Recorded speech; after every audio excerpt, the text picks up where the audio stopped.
تازہ ترین خبر آپ کو دیں گے، 3 ججوں کا تبادلہ، آئینی قرار، ان کی سینیورٹی بحال۔ سپریم کورٹ کے آئینی بینچ نے اسلام آباد ہائی کورٹ کی جانب سے بھیجے گئے جو دائر کی گئی درخواست تھی اس پر فیصلہ سنا دیا ہے۔ سپریم کورٹ نے ججز کے ٹرانسفر کے خلاف درخواستیں نمٹا دی ہیں اور فیصلہ بھی سنا دیا ہے۔ سپریم کورٹ کے فیصلے پر بات کرنے کے لیے نمائندہ خصوصی عبدالقیوم صدیقی ہمارے ساتھ موجود ہیں۔ عبدالقیوم، ایک بار پھر سے بتائیے کہ یہ فیصلہ کن گراؤنڈز پر سنایا گیا؟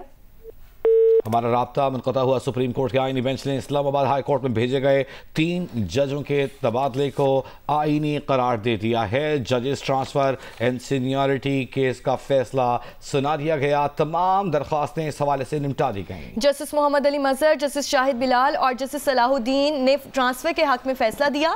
جسٹس نعیم افغان اور جسٹس شکیل احمد نے ٹرانسفر کے خلاف فیصلہ دیا، جبکہ اکثریتی فیصلے میں یہ کہا گیا ہے کہ جسٹس سرفراز جوگر بطور قائم مقام چیف جسٹس اسلام آباد ہائی کورٹ کام کرتے رہیں گے۔ تبادلہ مستقل ہے یا عارضی ہے، یہ معاملہ صدر مملکت کو واپس بھجوایا جاتا ہے۔ 3 ججوں کے ٹرانسفر کے خلاف اسلام آباد ہائی کورٹ کے 5 ججوں نے سپریم کورٹ میں درخواست دائر کی تھی اور اب یہ بڑا فیصلہ سامنے آیا ہے اور ہمیشہ کے لیے ٹرانسفر اور سینیورٹی کیس میں کا فیصلہ کر دیا گیا ہے۔ عبدالقیوم صدیقی نمائندہ خصوصی جیو نیوز ہمارے ساتھ موجود ہیں۔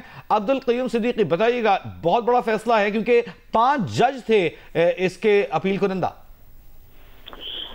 جی ہاں، بالکل بچی، اور 5 ہی جج صاحبان جو کہ آئینی بینچ کے انہوں نے اس کو سنا ہے اور اس میں جو فیصلہ ہوا ہے وہ 2 اور 3 کی اکثریت سے ہوا ہے۔ 3 فاضل جج صاحبان جو ہیں انہوں نے ان جج صاحبان کی درخواستیں جو ہیں وہ نپٹا دی ہیں اور ساتھ ایک کرائٹیریا اب جو مختصر شارٹ انہوں نے یہ معاملہ سینیورٹی اور کے حوالے سے۔ عبدالقیوم صدیقی، ہم آپ کو سن نہیں پا رہے، ہم کوشش کریں کہ دوبارہ آپ سے رابطہ کریں جہاں آپ کے پاس بہتر سگنل ہوں۔ ہم تازہ ترین خبر آپ کو دیں گے۔ سپریم کورٹ کے آئینی بینچ نے ججز ٹرانسفر کیس پر فیصلہ سنا دیا ہے۔ ججز ٹرانسفر اینڈ سینیورٹی کیس جس میں اپیل کی تھی، درخواست دائر کی تھی اسلام آباد ہائی کورٹ کے 5 ججز نے، پاکستان تحریک انصاف بھی مدعی بن گئی تھی۔ اس کے علاوہ کراچی بار کی جانب سے بھی اس میں خود کو مدعی بنایا گیا تھا۔ سپریم کورٹ کے 3 ججوں نے ججز کی ٹرانسفر کو آئینی قرار دے دیا ہے۔ سپریم کورٹ نے ججز کے ٹرانسفر کے خلاف درخواستیں نمٹاتے ہوئے مختصر فیصلہ جاری کر دیا ہے۔ یہ فیصلہ 3-2 کی اکثریت سے سنایا گیا ہے۔ جسٹس محمد علی مظہر، جسٹس شاہد بلال، جسٹس صلاح الدین پور ٹرانسفر کے حق میں فیصلہ دیا۔ جسٹس نعیم افغان اور جسٹس شکیل احمد نے ٹرانسفر کے خلاف فیصلہ دیا ہے۔ اکثریتی فیصلے میں کہا گیا ہے کہ جسٹس سرفراز ڈوگر جو کہ لاہور ہائی کورٹ سے ٹرانسفر ہو کے اسلام آباد ہائی کورٹ آئے تھے، بطور قائم مقام چیف جسٹس اسلام آباد ہائی کورٹ کام کرتے رہیں گے۔ تبادلہ مستقل ہے یا عارضی، یہ معاملہ صدر مملکت کو واپس بھجوایا جاتا ہے۔ تبادلہ کیے جانے والے ججز کی سینیورٹی کا معاملہ بھی صدر مملکت کو بھجواتے ہیں، جبکہ اکثریتی فیصلے سے اختلاف کرنے والے ججز نے قرار دیا ہے کہ تبادلے کے خلاف درخواستیں منظور کی جاتی ہیں۔ ججز تبادلے کا نوٹیفیکیشن کالعدم قرار دیا جاتا ہے، جبکہ صدر مملکت کو عدلیہ کی آزادی میں مداخلت کا اختیار نہیں۔ درخواست گزاروں کا کہنا ہے کہ عدلیہ میں مداخلت کا نوٹس لینے کی سزا دی گئی ہے۔ چیف جسٹس آف پاکستان کی زیر صدارت ہونے والا جوڈیشل کمیشن کا اجلاس ختم ہو گیا۔ اجلاس میں جسٹس امین الدین خان اور دیگر آئینی بینچز کی مدت میں 30 نومبر تک توسیع کی منظوری دی گئی ہے۔ کراچی میں گزشتہ رات ایک اور دل دہلا دینے والا دل خراش واقعہ پیش آیا جب ڈریگ روڈ کے قریب بجری سے بھرا ڈمپر بے قابو ہوا اور ایک گاڑی کے اوپر گر گیا۔ واقعے میں ایک خاتون اور ایک بچی جاں بحق ہو گئے جبکہ ایک خاتون زخمی بھی ہوئی ہیں۔ گاڑی چلانے والا شخص معجزانہ طور پر بچ نکلا۔ ڈمپر کا ڈرائیور فرار ہو گیا، جبکہ واقعے کا مقدمہ جاں بحق خاتون کے شوہر کی مدعیت میں درج کر لیا گیا ہے۔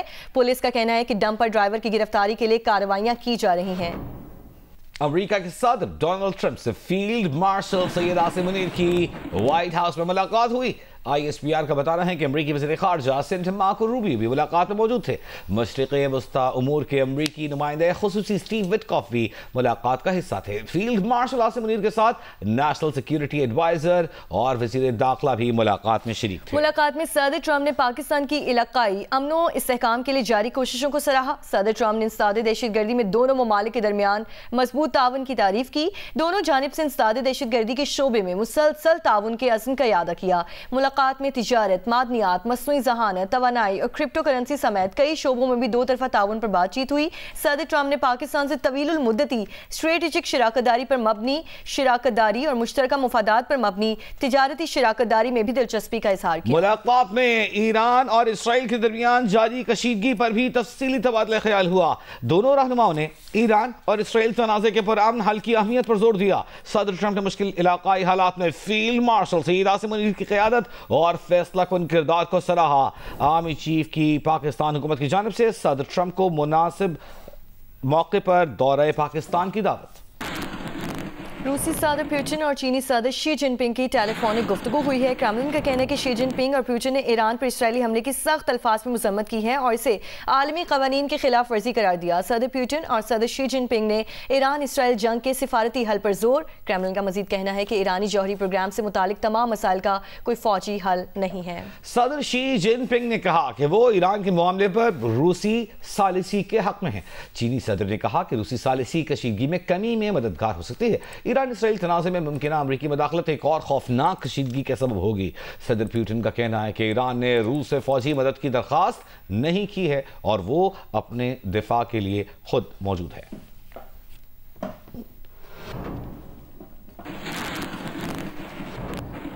ایران نے دھمکی دی ہے کہ اگر امریکہ نے جنگ میں اسرائیل کا ساتھ دیا تو آبنائے ہرمز بند کر دی جائے گی۔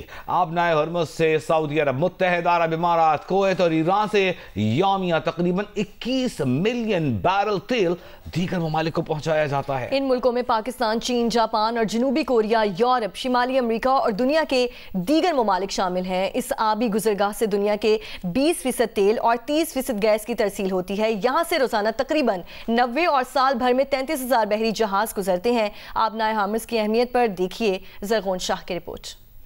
آبنائے ہرمز مشرق وسطیٰ کے خام تیل پیدا کرنے والے ممالک کو ایشیا، یورپ، شمالی امریکہ اور دیگر دنیا سے جوڑتی ہے۔ اس سمندری پٹی کے ایک طرف امریکہ کے اتحادی عرب ممالک تو دوسری طرف ایران ہے۔